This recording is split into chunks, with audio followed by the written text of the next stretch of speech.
What's going on, everybody? It's Sky from Arthritis Athlete here, and today we're going to roll through the 3 absolute worst foods to eat for joint pain based on scientific evidence as well as personal experience. Let's jump right into it.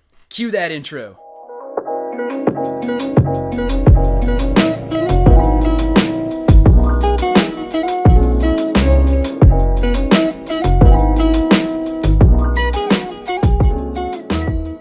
Alright, no beating around the bush with this one. Let's jump right into this information. So food number 1, and debatably the most important one of all, is dairy products. What? But I thought we needed milk for like protein and calcium and stuff, right? Well, allow me to enlighten you here. Those things are important, but they certainly don't just come from milk. In fact, quite the contrary. In fact, all protein comes from plants originally. Also, no other mammal drinks milk past infancy, not to mention the milk of another animal. Actually, that's kind of messed up when you think about it.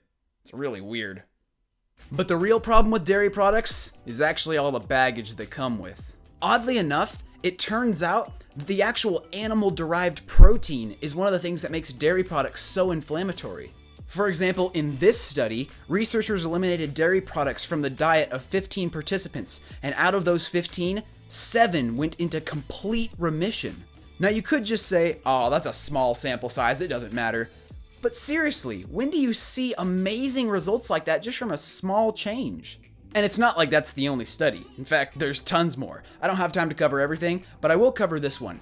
In this study, a mother of 38 years old who had arthritis for 11 years, just from eliminating dairy products out of her diet, drastically reduced all of her pain and regained full range of motion. Oddly enough, she did relapse, but only after accidentally consuming dairy again. I actually have my own personal story like this as well. So back whenever I was in my recovery process, I was desperate to find some magic foods that would heal my gut. I had read on some health blog that, organic, grass-fed, pasture-raised goat milk kefir was actually some amazing thing for the gut. So I tried some. I kid you not. I had only like a half cup of this stuff, and within like 3 hours, all of my symptoms came back full force. I still remember it like it was yesterday. I was just laying on the floor. I was like, oh, the goat milk got me. Anyway, next up we have food number 2, and it is highly processed junk. I'm not really even gonna bother backing up much of my information on this point because, come on, I think we all know that things like candy is not a health food and highly inflammatory. But really, this category includes all highly processed foods like cookies, candies, cakes, chocolate, refined grain products, and oils. And yes, even olive and coconut oil. Just like sugar is pure carbohydrate, oil is pure fat. They're both highly processed foods, and they're not gonna help you out much. There's many reasons I target oil with people specifically, and one of those reasons is because, for some reason, people tend to think that this stuff is like a superfood or something.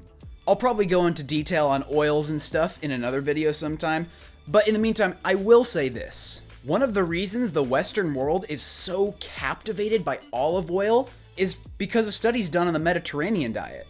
The people consuming this diet have vastly better health outcomes than most of the Western world. So what are these people eating? Well, they're eating a large amount of fresh fruits and vegetables, whole grains, legumes, and they have some olive oil and red wine recreationally.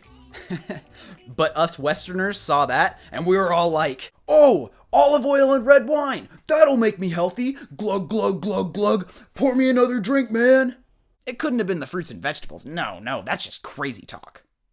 Alright, lastly, we have food number 3, and that is processed meats. Now, to be fair, this is very similar to number 2 as well, but I intentionally separated it because of this whole keto trend tending to make people believe that copious amounts of saturated fat in processed meats are actually somehow healthy, when the reality is that the World Health Organization, which is one of the largest organizations of health and nutrition professionals in the world, officially categorized processed meats as a class 1 carcinogen.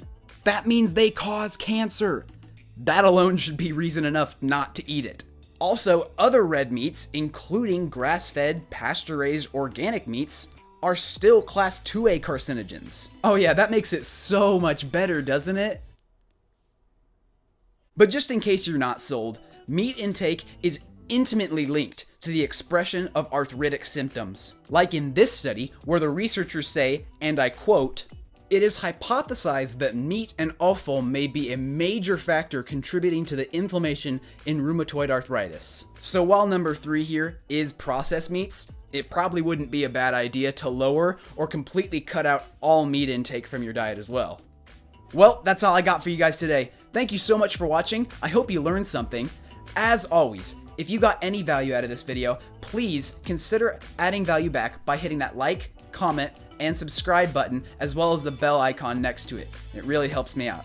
I post 2 videos a week all about the benefits of living a 100% whole food plant-based lifestyle and give you some tips along the way about how you can live better as well.